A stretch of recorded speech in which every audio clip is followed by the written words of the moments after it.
Assalamualaikum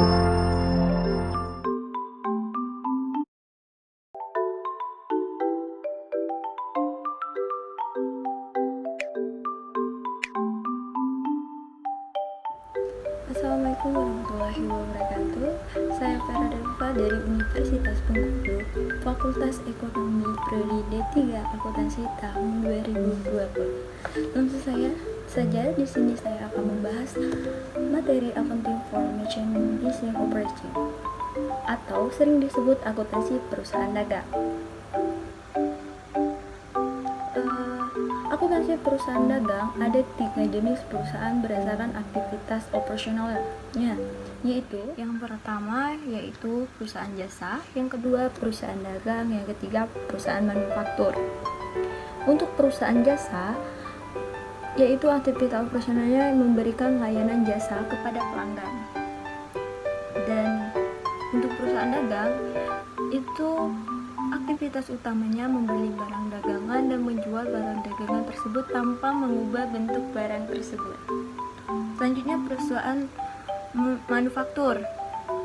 Aktivitas operasional yang membeli bahan baku, mengolah bahan baku tersebut melalui proses produksi untuk menghasilkan barang jadi dan menjual barang jadi tersebut kepada pembeli. Perbedaan selanjutnya untuk perusahaan jasa itu sering disebut pendapatan jasa atau service revenue.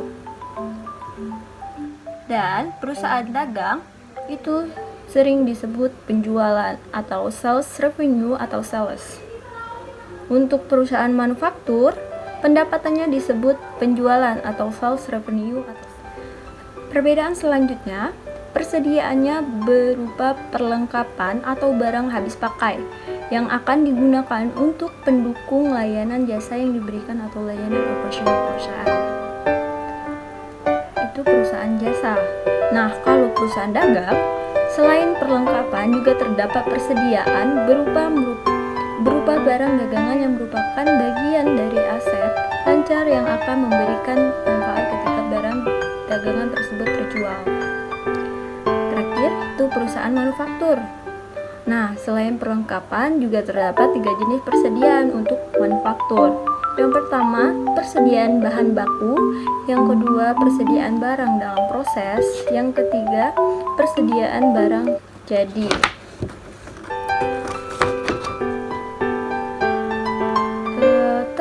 Perbedaan terakhir itu beban-beban untuk periode berupa beban-beban operasi. Itu perusahaan jasa. Nah, kalau perusahaan dagang, beban-beban untuk satu periode berdiri dari adanya beban pokok penjualan atau harga pokok penjualan, dan beban-beban operasional yang terdiri dari bahan penjualan dan beban administrasi dan umum. Kalau perusahaan manufaktur, beban-beban untuk satu periode berdiri dari adanya beban pokok penjualan atau harga pokok penjualan, dan beban-beban operasi yang berdiri dari beban penjualan dan beban administrasi dan umum. Nah, aktivitas operasional perusahaan jasa dan perusahaan dagang, selain dari aktivitasnya yang membedakan perusahaan jasa dengan perusahaan dagang dan perusahaan manufaktur adalah dari penghitung dan penyajian laba ruginya.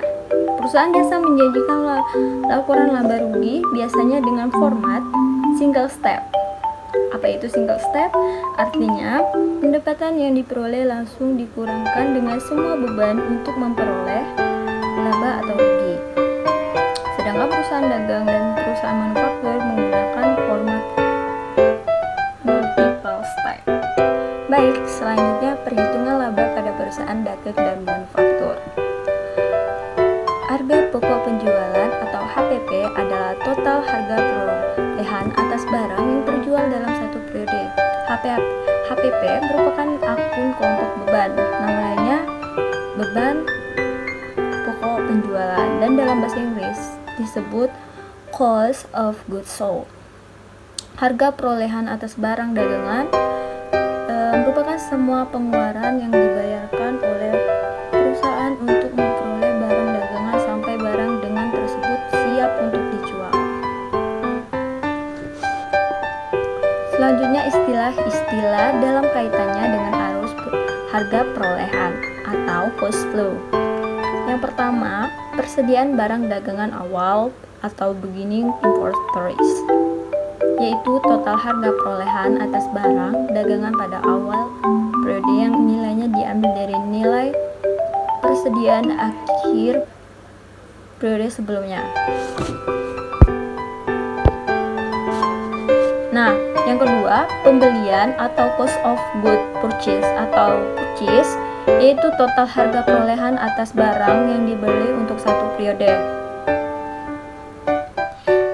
Pembelian bersih itu dihitung pembelian kotor ditambah biaya angkut pembelian, dikurang retur pembelian, dikurang diskon pembelian. Selanjutnya yang ketiga, barang tersedia untuk dijual atau sering disebut cost of goods available for sale adalah total harga perolehan atas barang tersedia untuk dijual untuk satu periode yang dihitung dengan menjumlahkan persediaan barang dagangan awal ditambah pembelian bersih. Yang keempat, harga pokok penjualan atau cost of goods sold adalah total harga perolehan atas barang yang terjual dalam satu periode. Nah, cost of goods sold itu unit yang terjual dikali harga perolehan per unit. Yang kelima, persediaan barang dagangan akhir atau sering disebut ending inventories adalah total harga perolehan atas barang yang belum terjual sampai akhir periode. Rumusnya, ending inventories unit yang tersisa dikali harga perolehan per unit.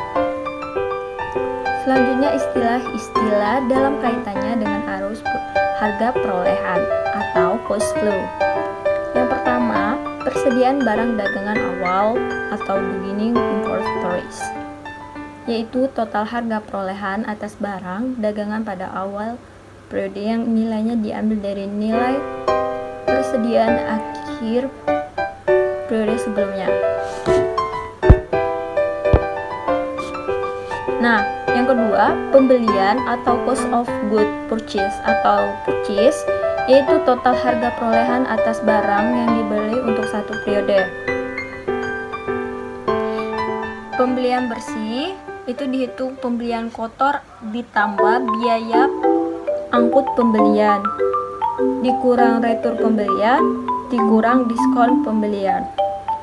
Selanjutnya yang ketiga, barang tersedia untuk dijual atau sering disebut cost of goods available for sale adalah total harga perolehan atas barang tersedia untuk dijual untuk satu periode yang dihitung dengan menjumlahkan persediaan barang dagangan awal ditambah pembelian bersih. Yang keempat, harga pokok penjualan atau cost of goods sold adalah total harga perolehan atas barang yang terjual dalam satu periode. Nah, cost of goods sold itu unit yang terjual dikali harga perolehan per unit. Yang kelima, persediaan barang dagangan akhir atau sering disebut ending inventories adalah total harga perolehan atas barang yang belum terjual sampai akhir periode. Rumusnya, ending inventories unit yang tersisa dikali harga perolehan per unit. Selanjutnya saya akan menjelaskan tentang sistem pencatatan perusahaan. Ada dua sistem yang biasa digunakan perusahaan dagang untuk mencatat transaksi yang berhubungan dengan barang dagangan. Di sini saya akan menjelaskan perbandingan dari kedua sistem tersebut. Untuk sistem perpetual, setiap transaksi yang berhubungan dengan barang dagangan, misal pembelian, retur pembelian, pelunasan utang atas pembelian barang dagangan, penjualan dan retur penjualan, maka langsung mempengaruhi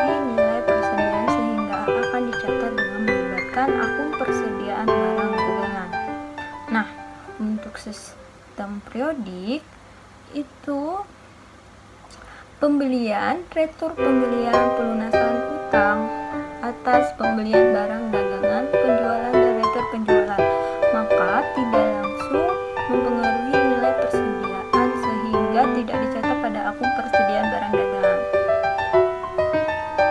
Nah, perbandingan selanjutnya itu yang kedua, untuk sistem perpetual menggunakan kartu persediaan sebagai buku pembantu persediaan untuk mencatat mutasi sehubungan dengan persediaan, sehingga nilai persediaan barang dagangan dapat diketahui setiap saat dengan melihat saldo akhir dari kartu persediaan. Untuk sistem periodik itu tidak menggunakan kartu persediaan, sehingga nilai persediaan akhir baru perhitungan fisik persediaan. Nah, perbandingan yang selanjutnya, untuk sistem perpetual harga pokok penjualan akan dihitung setiap terjadi transaksi penjualan dan akan dicatat pada kartu persediaan sehingga harga pokok penjualan dapat diketahui setiap saat melalui kartu persediaan. Itu untuk sistem perpetual. Dan kalau sistem periodik, harga pokok penjualan baru bisa dihitung setelah perusahaan menghitung nilai persediaan akhir. Nah, selanjutnya saya akan membahas jurnal penyesuaian. Sama halnya pada perusahaan jasa, jurnal penyesuaian dibuat pada setiap akhir periode untuk menyesuaikan beberapa akun agar saldo akun-akun ketika disajikan dalam laporan keuangan sudah menunjukkan nilai yang sebenarnya. Ada tambahan penyesuaian yang dilakukan pada perusahaan dagang, yaitu jurnal penyesuaian yang dibuatkan untuk menyesuaikan akun persediaan barang dagangan.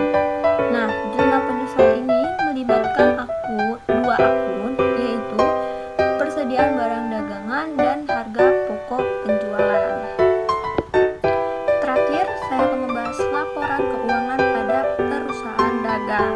Jika perusahaan menggunakan sistem pencatatan perpetual, maka nilai cost of goods sold dapat langsung diperoleh dengan melihat pada pencatatan kartu persediaan.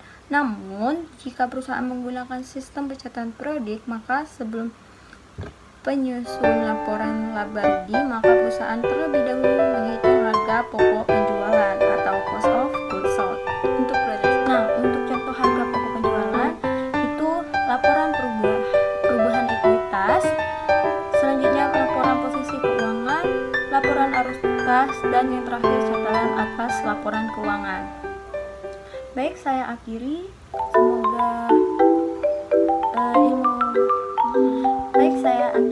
Terima kasih untuk semuanya. Semoga apa yang saya jelaskan itu bermanfaat bagi kita semua.